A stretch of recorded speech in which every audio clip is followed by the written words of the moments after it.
Conquistas femininas como divórcio, direito ao voto, direito à propriedade, foram conquistadas a duras penas. São consequências de muita luta das mulheres. O livro que eu vou falar para você conta a história de uma personagem que não se conforma com a situação da mulher. Ele foi escrito numa época em que nem se imaginava a possibilidade da mulher passar por um divórcio ou de se casar com um homem divorciado. Assim como não se imaginava a mulher trabalhando, sendo independente do marido, tendo suas opiniões. O livro que eu vou te apresentar se chama Jane Eyre, da escritora britânica Charlotte Brontë. Olá, sou Cristiane Azevedo e esse é o canal Leitura de Abelha.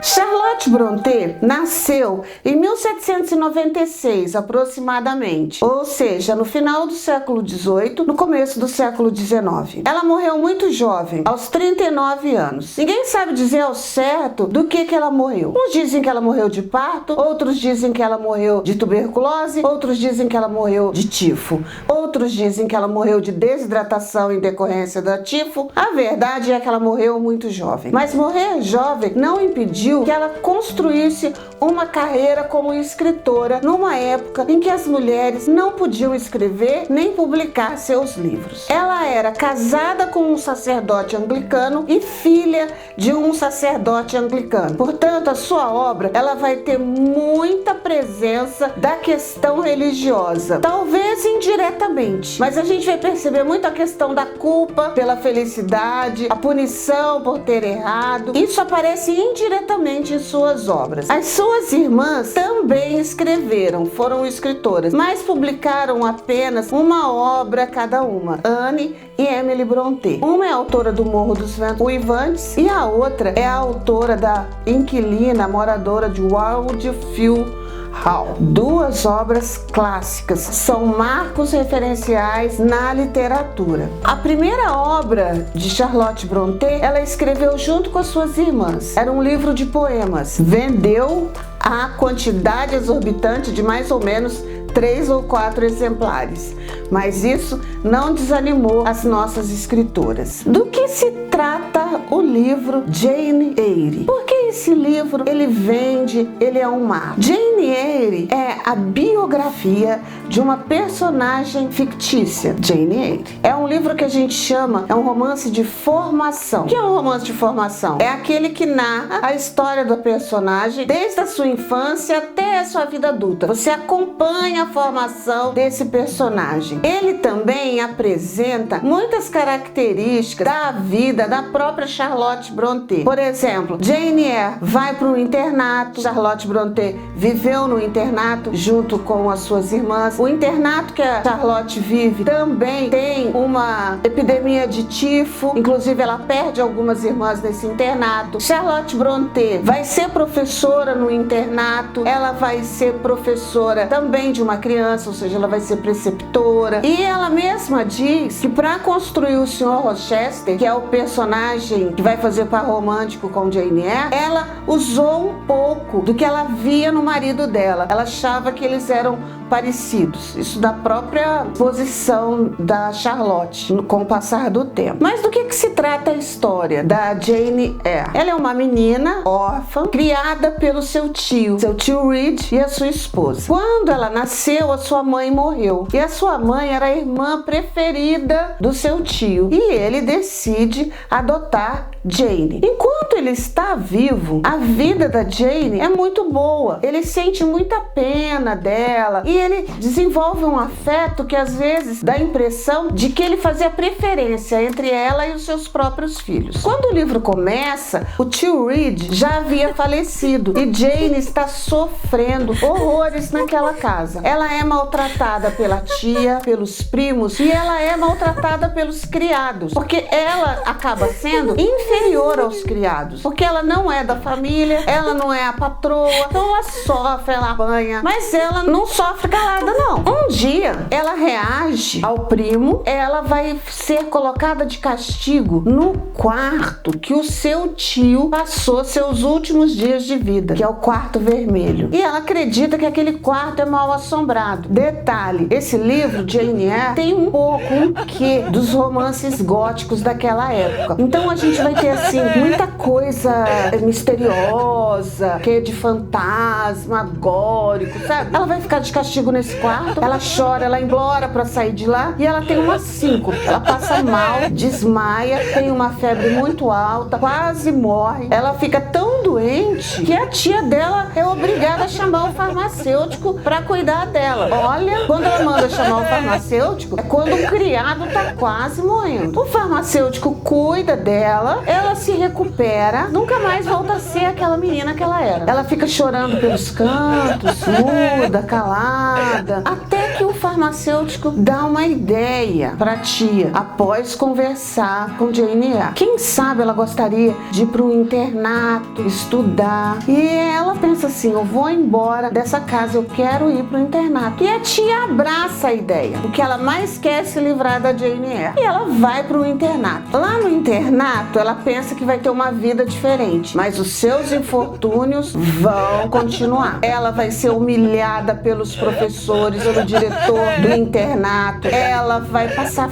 fome, frio. Porém, ela também vai construir amizades. E ela vai poder estudar, porque Jane gostava de ler. Ela faz amizade com a Ellen Byrne, que é filha de um sacerdote. No orfanato, lá naquele internato, não é um orfanato, é um internato, há uma epidemia de tifo. Muitas meninas vão morrer, inclusive a sua melhor amiga, a Ellen. Aí acontece outra cena assim fantasmagórica. As crianças que sofrem de tifo vão para uma área isolada e ela começa a sentir saudade da Ellen numa madrugada, sentindo falta da sua melhor amiga, a Ellen. Jane, durante a madrugada, vai lá na enfermaria e vai encontrar a Ellen. Ela deita na cama e dorme junto com a Ellen. Elas conversam, se despedem. Quando é de madrugada, a Ellen morre. Se fosse na nossa época, viralizava na internet, mas viralizou no internato. Todo mundo ficou chocado. A Ellen morreu nos braços da pobre da Jane. Como muitas crianças morreram nesse internato, a sociedade fica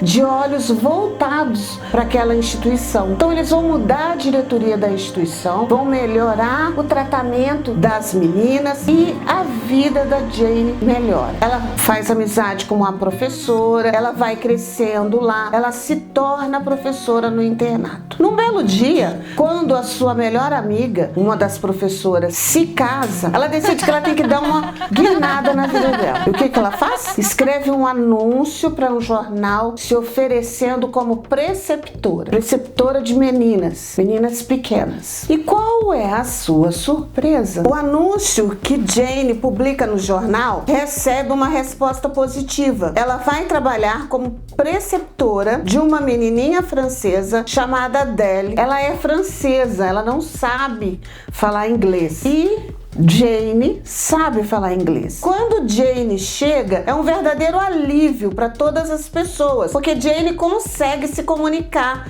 com a Adele. A partir daí, ela vai ter um outro idílio na vida dela. Ela vai criar laços de amizade com a Adele, com a governanta e, inclusive, com o seu patrão, o Sr. Rochester. A mansão é misteriosa, ela é cheia de mistérios. Jane às vezes está dormindo, ela sente que alguém está mexendo na maçaneta da porta do seu quarto. Ela escuta umas gargalhadas à noite e ela tenta perguntar para as pessoas. Tem uma área na mansão que é reservada, que ninguém pode ir lá. Inclusive o encontro dela com o Sr. Rochester também é um encontro marcado assim por mistério. A Jane vai caminhar, porque é o seu dia de folga. Ela está caminhando e de repente aparece um cachorro grande, negro, que para e fica olhando para ela. E de repente vem um cavalheiro a cavalo, o cavalo escorrega e ele cai do cavalo, torce o pé. Ela tem que ajudá-lo a montar novamente no cavalo, mas ela nem imagina que aquele homem grosseirão que ela socorre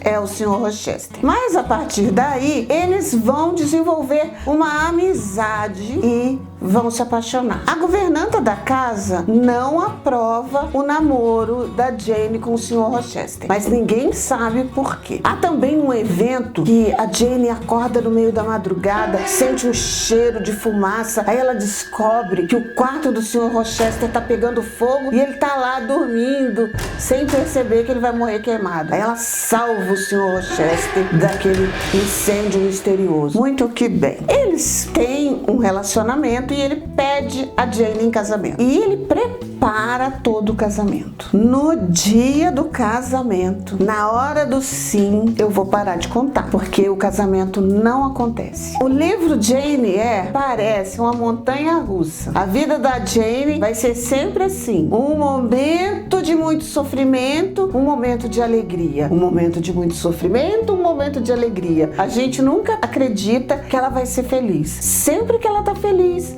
acontece alguma coisa e a vida dela desmorona.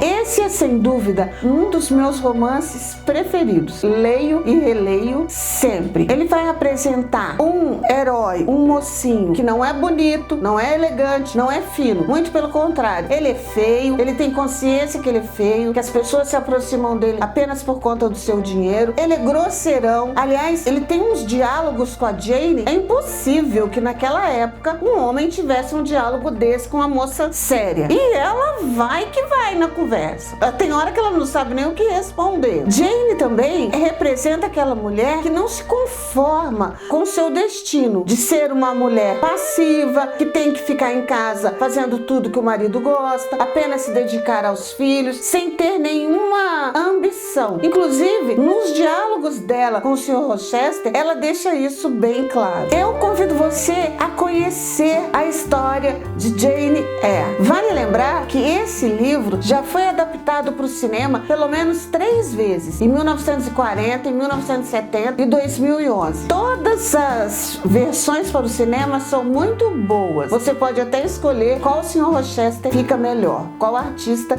ficou melhor interpretando o Sr. Rochester. Porque Jane não tem nenhuma atriz que chegou aos pés da personagem do livro. Essa é minha humilde opinião. Leia Jane Eyre, se deleite com essa história. E lembre-se, quando você falar que não precisa das feministas, lembre-se que as mulheres não votavam, não podiam escolher seus maridos, não podiam ter propriedade, muito menos trabalhar fora. E isso foi conquista das feministas.